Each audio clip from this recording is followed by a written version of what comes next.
the very best place in the country to be pregnant, to birth a child, and to raise a child. That is really my dream. A new year brings new legislation, and lawmakers in Oregon will start the legislative session next week. There's one senator who has her eye on expanding maternity care in a way never been done before in the state, even in the nation. So we sent Elise Haas to dig deeper into the issues that are ongoing in maternal health care. So moments ago, Senator Lisa Reynolds just wrapped up a roundtable discussion on her Momnibus Bill that she's promoting right now. And leading up to this, I had a chance to sit down with the senator and also the woman who helped inspire this push for progress. Tell me about your daughter. Well, so this is Isadora's urn. I sometimes think that Izzy helped her brothers live. Roberta Hunt had signs of early labor at 22 weeks pregnant, but the emergency room staff dismissed her. Here's some medicine, here's some pain reliever, go home. Later, she called the maternity ward in agony in the middle of the night. I was having contractions, and they said, there's nothing wrong with you. You've got a stomach bug. Go to the emergency room. You don't need to come to maternity.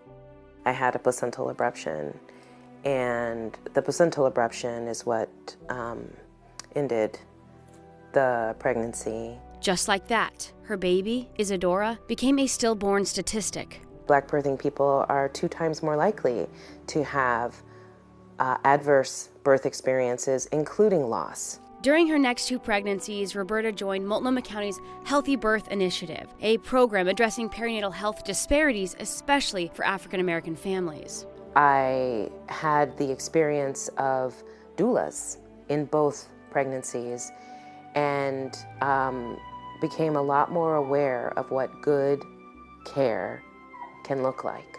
She realized the loss of her daughter Isadora was a healthcare system's failure. Now her life mission is to hold the system accountable. Help it, encourage it, force it to change. She's worked with lawmakers to craft a bill that will improve outcomes for moms and babies. The United States, among wealthy nations, has the highest rate of maternal morbidity and mortality. It's kind of shocking to realize that. Pediatrician and policymaker Senator Lisa Reynolds says the child welfare statistics in Oregon are equally grim. When we look at the demographic that's at highest risk for eviction, guess what it is?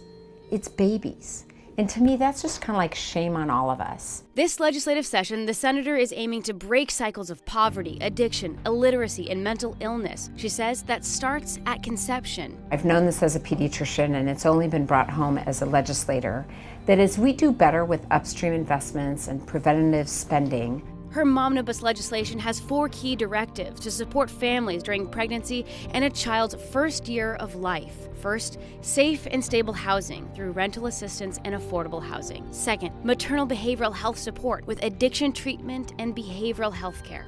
Third, poverty reduction strategies like child tax credits and financial aid programs. And lastly, expanding the perinatal workforce by adding roles like doulas and lactation consultants to state statutes and increasing the Medicaid and private insurance coverage for these services. Investments like these, the senator says, can prevent babies from ending up in the foster care system. So if we can get ahead of that, we're going to save a lot of lives and see much improved outcomes. She says this bill has a lot of bipartisan support in Salem. The real question is going to be, do we have the courage to truly invest in these preventative upstream services while we are also having to deal with a lot of crises? Advocates say lawmakers must envision a proactive future. I think about what it meant to lose this child that I wanted to have and was taken from me. Because Roberta says losses like hers can be prevented.